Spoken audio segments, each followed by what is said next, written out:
Je vous remercie, Monsieur le maître des cérémonies. Je dois d'emblée préciser que nos travaux se poursuivront demain. Donc, tous ces orateurs interviendront dans le cadre de la cérémonie d'ouverture. Et demain, les travaux pourront se poursuivre selon le chronogramme qui va être arrêté. Monsieur le Président de l'Assemblée nationale, Monsieur le Premier ministre, Madame la Présidente du Haut Conseil des collectivités territoriales, Monsieur le Président du Conseil économique, social et environnemental, Monsieur le Haut représentant du chef de l'État, Mesdames, Messieurs les ministres d'État, Mesdames et Messieurs les ministres, honorables députés, hauts conseillers et conseillers économiques, Madame le Haut représentant,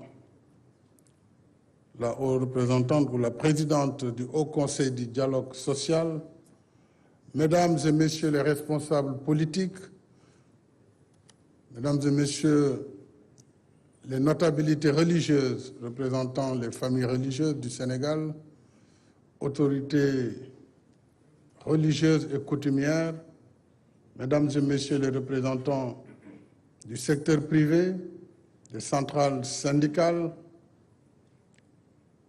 Mesdames et Messieurs les représentants de la société civile, chers compatriotes en vos rangs et qualités, distingués invités,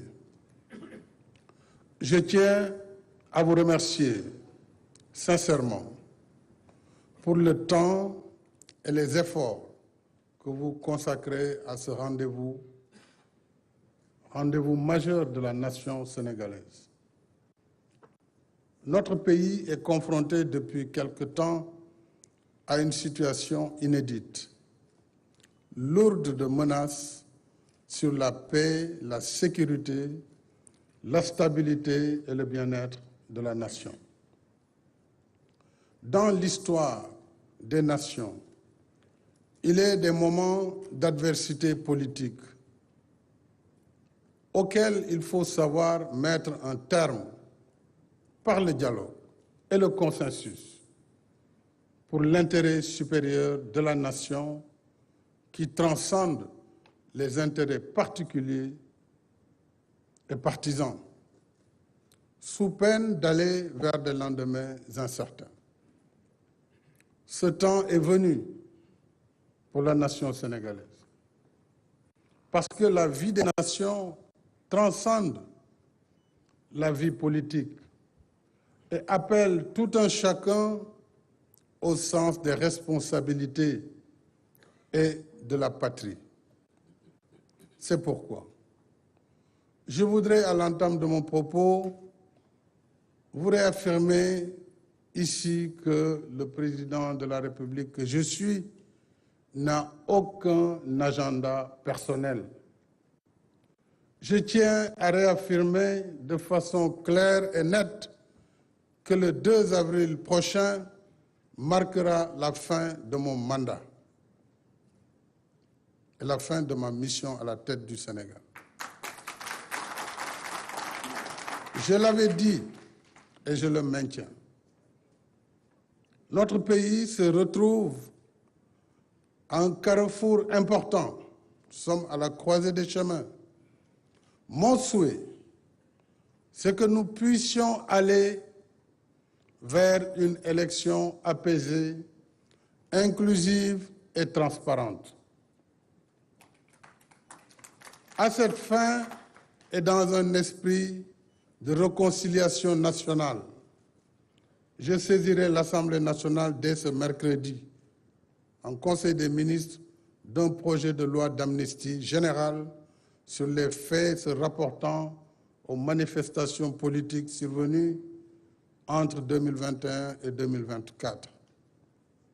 Je souhaite, au-delà du souci légitime de justice et de redevabilité, que l'amnistie et le pardon, par leur vertu salutaire pour la nation, nous aident à surmonter ces moments difficiles afin que notre cher pays se réconcilie avec lui-même en remettant toutes ses forces vives autour de l'essentiel, c'est-à-dire la sauvegarde de notre unité nationale, toute sensibilité confondue, et la préservation de l'état de droit et de la République.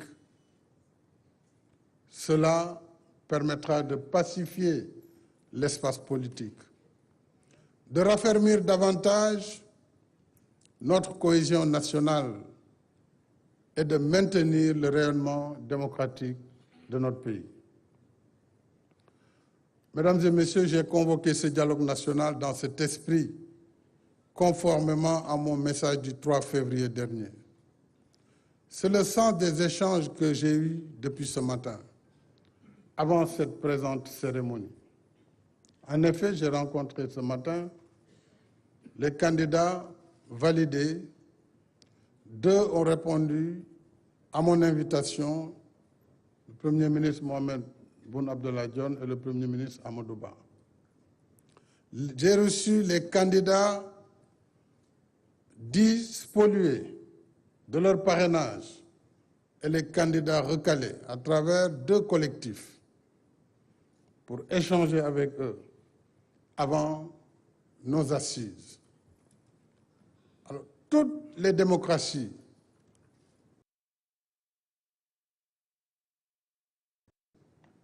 ont leur moment de fragilité, parfois ponctué de violence.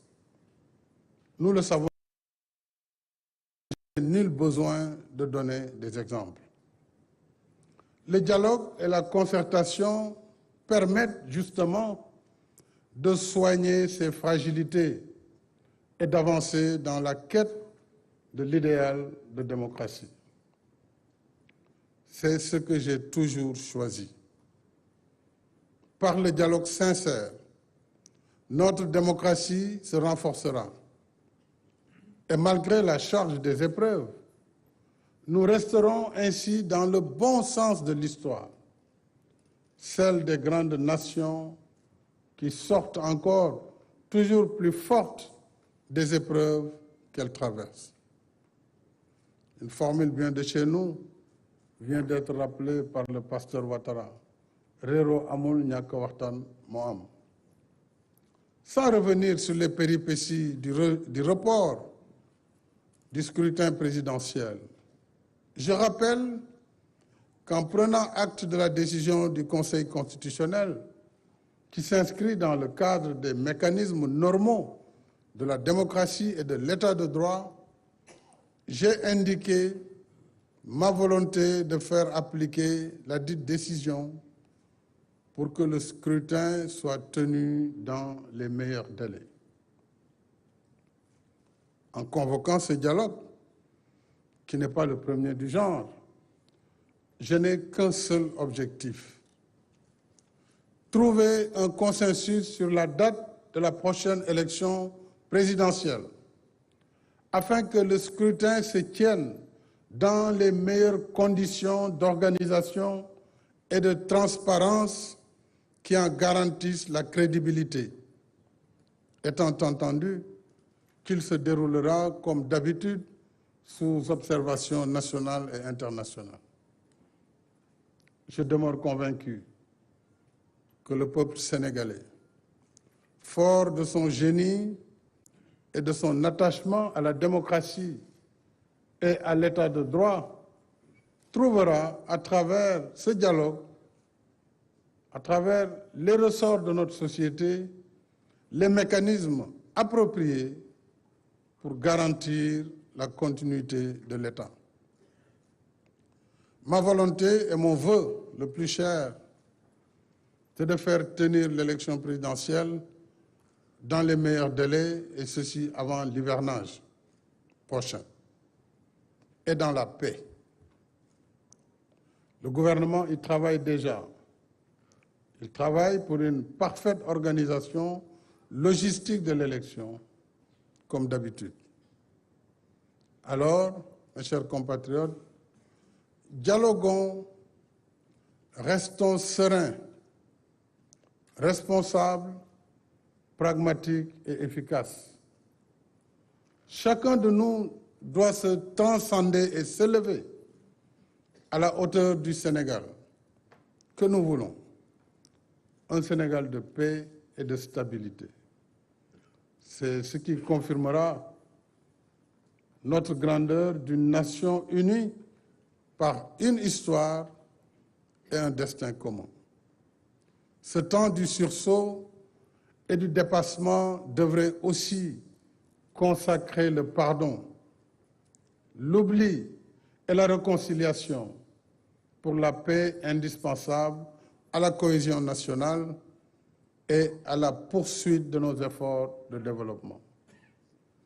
Je ne saurais clore mon propos introductif sans remercier le peuple sénégalais pour sa confiance renouvelée durant ces 12 dernières années. Je salue la maturité de notre peuple, sa sagesse et son attachement à un Sénégal démocratique et émergent. Comme je me plais toujours à dire, nous sommes parce que le Sénégal est. En restant attentif à vos préoccupations et propositions,